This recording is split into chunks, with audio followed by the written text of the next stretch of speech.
እንደምን አመሻችሁ። አሜን። ለባህሪ እግዚአብሔር አምላካችን ስሙ ለዘላለም የተመሰገነ ይሁን። መላከ ሰላም ቀሲስ ደጀኔ ሽፈራው እንደተባለው በጣም እዚህ አካባቢ ሰው በትምህርታቸው ያውቃቸዋል፣ ሁላችንም እናውቃቸዋለን።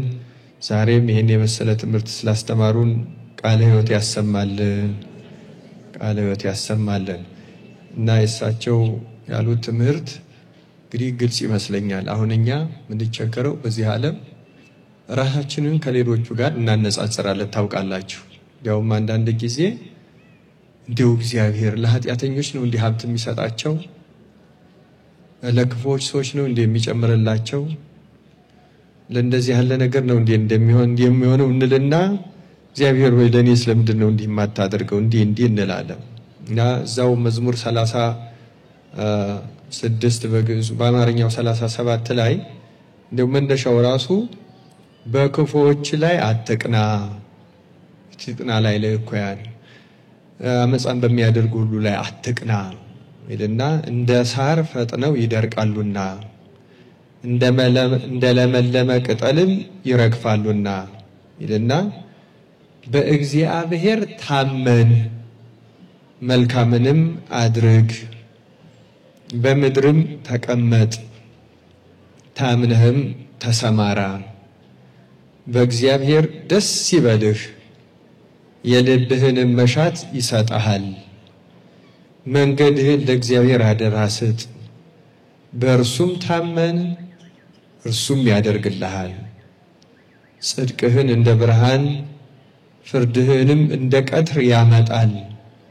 ለእግዚአብሔር ተገዛ ተስፋም አድርገው መንገድን በቀናችለትና ጥመትም በሚያደርግ ሰው አትቅና። ከቁጣ ራቅ መዓትንም ተው እንዳትበድል አትቅና። ክፉ አድራጊዎች ይጠፋሉና እግዚአብሔርን ተስፋ የሚያደርጉ ግን እነርሱ ምድርን ይወርሳሉ ይላል። እና ገና ጥቂት ኃጢአተኛም አይኖርም፣ ትፈልገዋለህ ቦታውንም አታገኝም እያለ ይቀጥላል። በዚህ መዝሙር ላይ ነው የተማርነው። አምላካችን እግዚአብሔር ለመምህራችን ለመላከ ሰላም ቃለ ሕይወትን ያሰማልን። እና የትምህርቱ ዓላማ በመጥፋታቸው እንድንደሰት አይደለም፣ በክፉዎቹ ግን ፍጻሜያቸውን እንድናውቅ እና አሁን ስናይ በዓለም ሀብትም የበዛላቸው ወይ ጉልበት ስልጣን ያገኙ በእንደዚህ እንዳንቀና መጽሐፍ የሚለው በእግዚአብሔር ታመን ነው።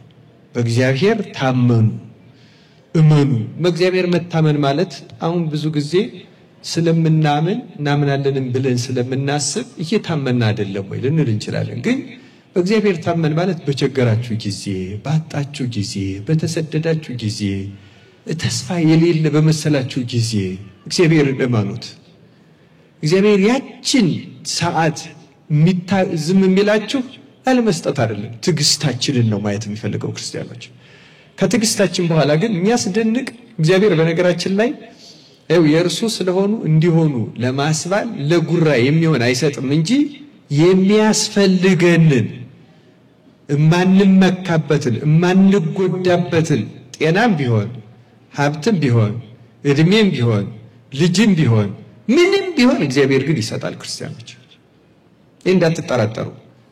ችግር ውስጥ ካለን ያ ችግር ሀብት ከምናገኘው በላይ ለነፍሳችን ቢጠቅም ነው እንጂ ባይጠቅም አንዲት ሰከንድ እግዚአብሔር አያሳድረው። ክርስቲያኖች በእግዚአብሔር ጨርሳችሁ ታመኑ።